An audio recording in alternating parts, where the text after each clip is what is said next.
Hello and welcome back to build Battleship YAMATO. So like I say, it's been a couple of weeks since I made an update video on the Yamato, and like I say, it's been kind of, I've been waiting for some good weather so I could kind of work on the hull, but like I say, it's still very much hit and miss in the UK at the minute, so I thought today I'd kind of turn my attention back to the superstructure. And like I say, I've not touched this for probably 1 or 2 months, and like I say, I don't know what it is, it's a bit of a mental block with this superstructure. It's not the most accurate kit I've ever worked on. In fact, it's probably one of the superstructure part is probably one of the most inaccurate kits I've ever worked on.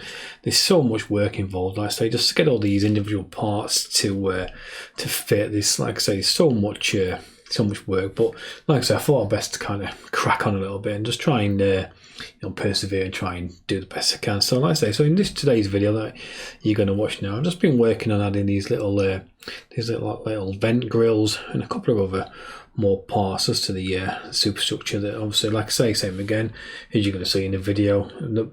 As soon as you add more parts, then you have a lot more to do. You have a lot more filling, a lot more sanding, and then it kind of goes on from there. So like I say, but like I say, I'm just going to try and just persevere with this kit and just try and move it forward a little bit. Just have to accept its flaws and just try and do the best I can do with the overall kit. So anyway, hope you enjoyed the video, and I'll see you all again soon.